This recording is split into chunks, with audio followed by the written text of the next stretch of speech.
'Cause I give you all of me.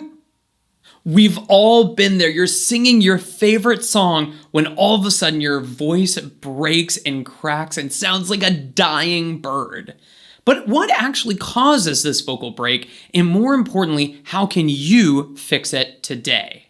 Well, in order to understand what actually causes that vocal break or that crack to happen, we actually need to talk about the vocal cords and the way that they work when things are going right. The vocal cords, in case you're not familiar, are this pair of mucosal and membranous tissue that come together and they vibrate against the air that comes from your lungs, and that creates sound waves and the vibrations that we hear as singing and as sound. Now, typically the voice cracks when going from a lower note up to a higher note or from a high note to a low note.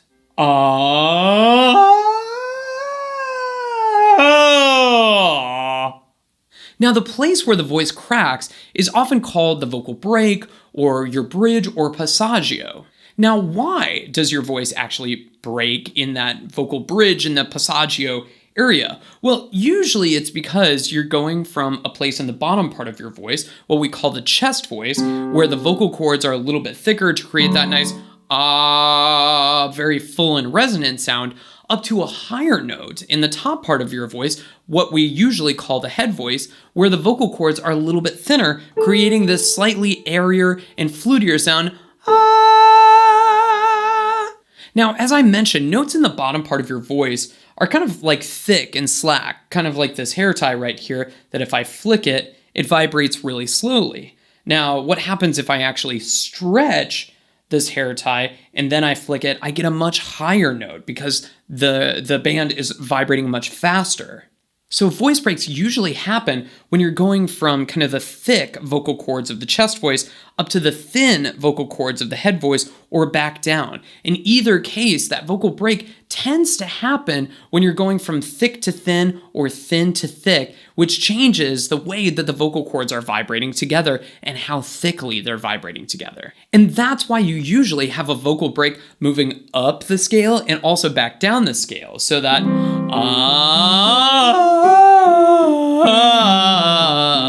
it's happening when I'm switching from those thicker chords to those thinner chords back to those thicker chords. Hey Matt, we get it. Yeah, the vocal cords crack when you're going from thick to thin. So wouldn't we just want the vocal cords to stay thick the whole time? Well, unfortunately, many singers do this, and I'm going to demonstrate exactly why you probably don't want to do that. So if I just keep my vocal cords thick, then I would end up with an I would just push my voice so hard and push just from the bottom part of my voice, called the chest voice, and I would pull that chest voice up basically until the cords strain so much that they totally break. You can compare this to a weightlifter that lifts something that's way too heavy for them until all of a sudden the muscles let go. So basically, if all of the muscles in your throat jump in there to try to help you keep those cords thick all the way to the top, you're just gonna strain and break anyway. No bueno. Actually, the real way to sing through that vocal break is to keep the vocal cords closing evenly from bottom to top. Even if they're going up to the thinner head voice coordination, at least we still want them to be somewhat closed, rather than just going all the way from closed and very thick to very, very thin, basically going from chest voice to falsetto. Instead, we want to basically go from chest voice into kind of like a reinforced head voice or a full head voice or a mixed voice, whatever you want to call it. So today I'm going to show you 3 very weird but very, very helpful tricks to keep the cords closing evenly from the bottom to the top part of your voice. You ready? Okay, let's jump in. Now, the first trick to singing through that vocal break is using a Bratty or a pharyngeal sound. Now, if you've been on my channel before, you've definitely seen me demonstrate this before. Basically, in this case, what we're gonna do is we're gonna pretend like we're little kids or like a wicked witch or like a little brat, and we wanna kind of sing that kind of nee nee nee nee nee nee nee nee nee nee nee nee nee. And ladies can do that same thing right about here. Nee nee nee nee nee nee nee nee nee nee nee nee. So why does that Bratty sound work so well? Well, what that Bratty sound does is basically it raises the larynx, which thins out the vocal cords, which we need to do in order to get up to those top notes in our voice, but at the very same time, it keeps them closing very evenly. So rather than having that is much, much easier to sing through that break. Unfortunately, though, for some singers, if they're already dealing with a really, really high larynx, adding a Bratty exercise onto that may not actually help. In other words, if your larynx is already sky high and you're working on an exercise that's going to raise it even more, that can cause you to strain or break as well. This brings us to our second trick to help you sing through that break. In this case, we're going to go for kind of a yawny sound, kind of dopey or kind of yawny. So let's just try that on an exercise. So we're going to pretend that we're singing really, really yawny, and we're going to sing it on a gug, gug, gug, like you're saying the word gut, but no T at the end. So like a gug, gug, gug, gug, gug, gug, gug, gug, gug, gug, gug, gug, gug. We can do the same thing for ladies right here. Gug, gug, gug, gug, gug, gug, gug, gug, gug, gug, gug, gug.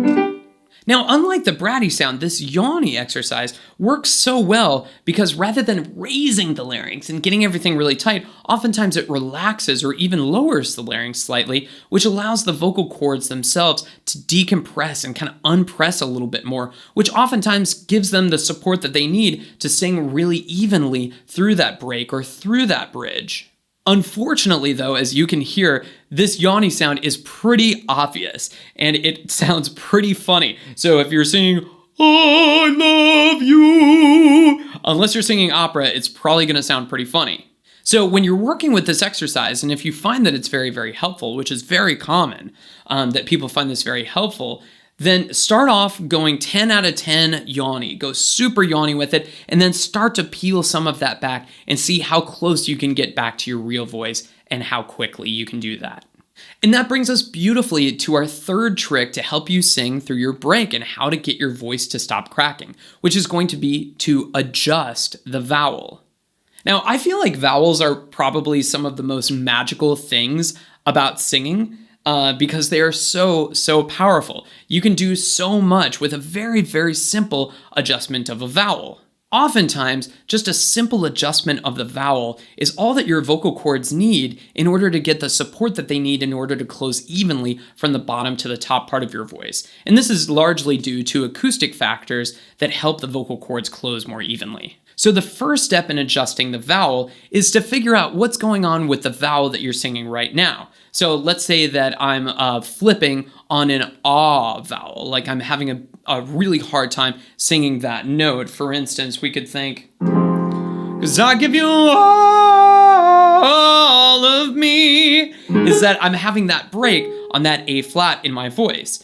Well, that is an open vowel. That ah is quite open, as you can see that my jaw is quite open.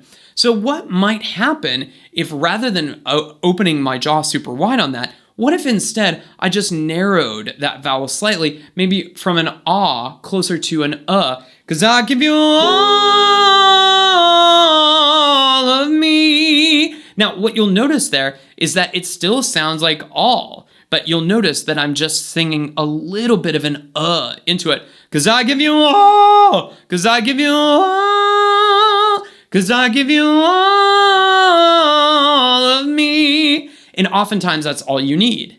And ditto if your voice is breaking on a more closed vowel. Like for instance, if you're singing hallelujah, it goes like this, the fourth, the fifth, the minor fall and the major lift, the baffled king compose. If I'm going to compose, that's a more narrow vowel. And if I'm flipping there or breaking there, then I can just slightly open up that vowel, and oftentimes that'll be more easy. It goes like this, the fourth, the fifth, the minor fall and the major lift, the baffled king composing hallelujah. So rather than going compo, I'm going compo. I'm thinking just a little bit more of that open vowel, and that really stabilizes my voice a lot more. Now, unfortunately, when you're starting to play around with vowels, it's very, very easy to get heavy-handed with it, by which I mean it's very, very easy to go very extreme in your vowel movements. So instead, try to keep the vowels very, very close to each other. If at all possible, still imagine the correct vowel, but just allow your jaw to stay a little bit more close or a little bit more open, depending on whether you're trying to close or open that vowel.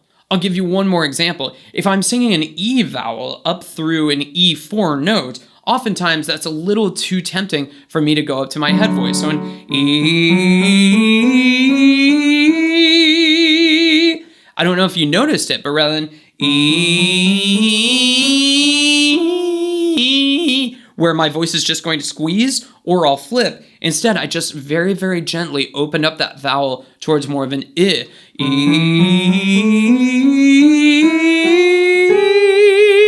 And it got a whole lot easier. If your voice is still cracking, remember the most important thing to do is just have patience. I know it can be so frustrating to have your voice crack when you least expect it. But the most important thing is to gradually and very, very slowly continue working on it until that break is so indistinguishable that no one hears it. It may be possible that you always feel that there's some sort of a change in your voice that happens from the bottom to the top part of your voice and back down again. However, if nobody else hears it, did it really happen? Guys, if you found this video helpful and maybe you're looking to improve your voice some more but need some personal feedback to help you get there, check out my complete singing course, Master Your Voice. It's the only singing course featuring personal feedback from a real vocal coach plus a proven system of exercises.